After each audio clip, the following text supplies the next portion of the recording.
scary being vulnerable. Men aren't supposed to be vulnerable. I can handle it myself. It's okay to not feel okay, and it's okay to talk about it.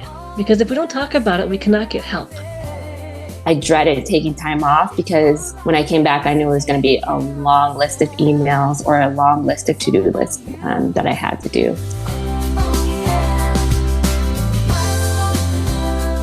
Welcome back to Wellness Wednesday. My name is Beth Gustin, licensed professional counselor here in Colorado with my co-host, Robin Ennis, a licensed clinical social worker.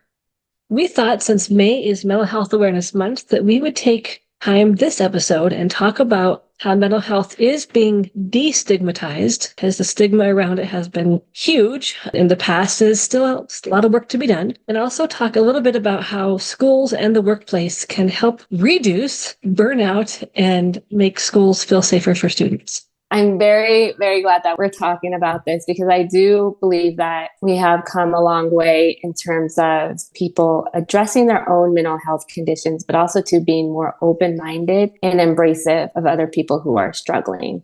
Because we all are humans and we all need to, support one another. We have emotions, we have challenges that we go through. And so it's important not to judge one another, but rather figure out how can I best help them in the moment of crisis or in the moment of sorrow, whatever they may be feeling. I agree. And I think there's a lot more awareness being raised about mental illness and how we can increase our mental well-being. And I think especially with online schooling now being very prevalent, as well as remote workers being a large part of the workforce, there's a lot that is being done and can be done to increase mental well-being. Right. And so, for example, I had mentioned this before, and I want to reiterate for listeners who didn't hear it, but if you look even in the entertainment industry, look how many celebrities are speaking out on their own mental health challenges and providing that space for people to be open in talking about their experiences. Britney Spears was very public. We watched her go through the ups and downs of having bipolar. And also too, Demi Lovato is very open about struggles with depression and bipolar as well. Selena Gomez, the list could go on, but I think that though it helps normalize, hey, life is hard and it impacts us all in various ways. And that's okay. It's just trying to figure out how can I best navigate what I'm dealing with so that I don't feel stuck. And for these celebrities, they are using their platforms to create a voice for themselves, but also in a way to create an opportunity for their followers to have a voice. A lot of times with depression or anxiety, we feel like our voice isn't being heard, or we feel like we don't have a voice to begin with, when in actuality we do, and we do matter. And so I'm glad that the celebrities are continuing to speak out about mental health. Absolutely. And I think it's really important as they're speaking out. What it also does is it helps reduce the stigma that we often see around different types of mental illness and mental health conditions. And as Robin said, it normalizes it. And I think it also helps us become better advocates for ourselves, because celebrities are huge role models for a lot of us, and kind of help sort of pave the way, if you will, for, well, if they can speak up about it and be accepted, that I can do that too. And I really appreciate those celebrities who do speak up about it and who are raising awareness and sharing their own stories, because it lends validation and it helps us, like I said, start to be able to advocate for ourselves.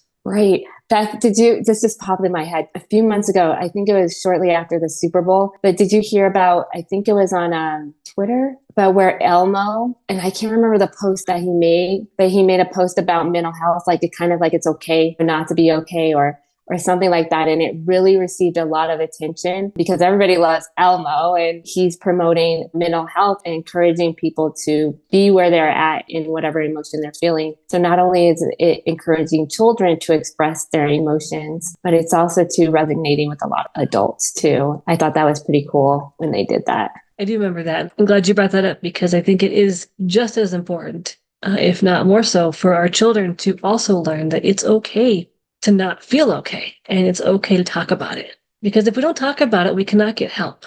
I always tell my clients, I'm only going to be as effective as what you tell me. I only can work with what you tell me. And so I only can be as helpful as possible with information that I have. And if we don't talk about it, it's not going to get better.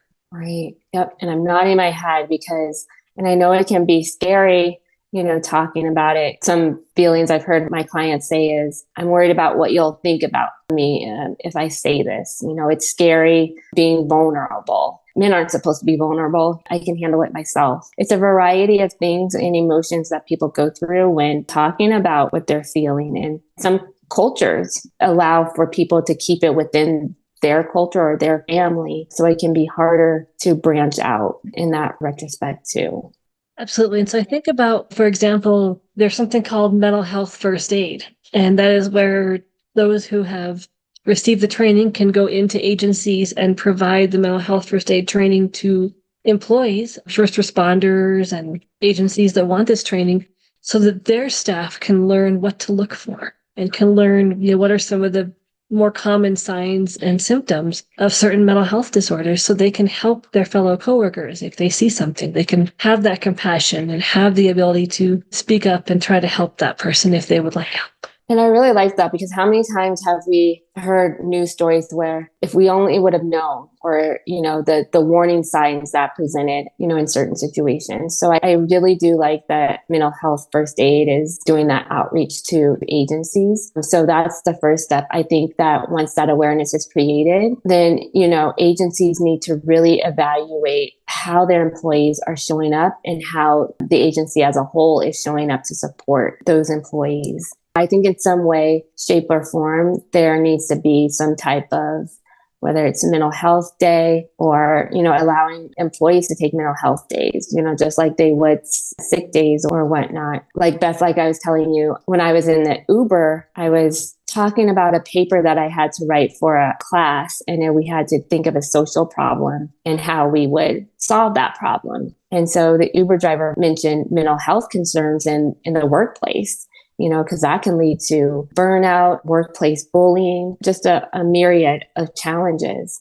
And so he thought that, well, if workplaces extend their vacation time for employees, then that could probably help minimize some of the mental health challenges that the employees are facing because it's promoting time off, rejuvenate, re-energizing themselves. I thought that was good. But I also, too, want to add on to that is sure we can mention the mental health first aid, the mental health days or vacation time.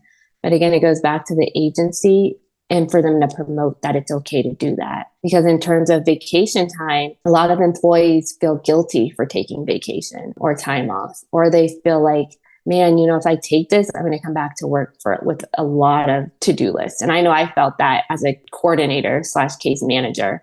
I dreaded taking time off because when I came back, I knew it was going to be a long list of emails or a long list of to-do lists that I had to do. So I think we need to better support the ideas that we have in terms of mental health for people. I agree with that. And I think for me too, I felt like I can't take vacation. There's too much to do or I'll come back to too much to do and I'll want a vacation again. And I think the other hard part is many agencies require you to plan your vacation 6 weeks out. 5 weeks out, 4 weeks out, and sometimes we just need a mental health day tomorrow. And we can take that day, but depending on what type of work you do, it can be hard to get coverage. It can be, it's hard to prioritize ourselves, even though we're going to get burnt out. We're going to have compassion fatigue if we don't take mental health days. I agree. And I was nodding again, it really is hard for us to prioritize ourselves, especially those in the helping field. It always goes back to, and again, easier said than done. And I know that it is hard, but I reiterate to the people I supervise is like they say on the airplane, put the mask on yourself before assisting other people. So you can't take care of your caseload or you can't take care of your clients or your family or whatever it may be if you don't take care of yourself. So it's trying to partner with, your workplace or schools, whatever it may be, to try and figure out how can we best take care of each other, right? Because more physically and emotionally healthy employees or students makes a more healthier organization or school. Exactly. Was there anything else you'd like to add to our conversation? Nope. I think that's it. And with Mental Health Awareness Month, just remember, in order to continue to lower the stigma and moving forward, realizing it's okay to be you. It's okay to be your authentic self, whatever that may be in the moment. And you may feel like some people are judging you or thinking badly of you, but in a lot of instances, that's not the case. So just be mindful of try and live your best life according to what's best for you. Agreed. And a lot of times people just don't know how to be supportive or what to say and don't know what they don't know. And so that often can come across as if they're uncaring or being judgmental. But in reality, they just don't know how to be helpful. And I think one of the biggest ways, we'll end with this, but to be helpful is just to ask, hey, are you doing okay? Is there anything you want to talk about? Allowing that person to know that you are a safe person they can talk to and you won't judge them. And just offering that support. If they take you up on it, great. If they don't, that's okay. At least they know that you're someone they could talk to. And they know that they matter, right? So that it's that, I'm glad that you mentioned that, Beth. Yes. People want to know that somebody cares, that somebody is willing to be in that space. So as always, if any of our listeners have any comments about today's topic or any suggestions, feel free to email us or call us. We really do enjoy hearing from you. Yes, and as always, stay grounded and take care. Until next time, take care. Oh yeah, Wellness Wednesday with Beth and Robin. Gonna settle it down. Oh yeah, get your feet planted on the ground. For more podcasts with the blindness perspective, check us out on the web at www.blindabilities.com. And be sure to subscribe to the podcast wherever you listen to podcasts. And if you want to leave us some feedback, give us a call at 612-367-6093. We'd love to hear from you. Thanks for listening, and until next time, bye-bye. Wellness and taking care of ourselves. It's all about you and taking care of yourself. Oh yeah.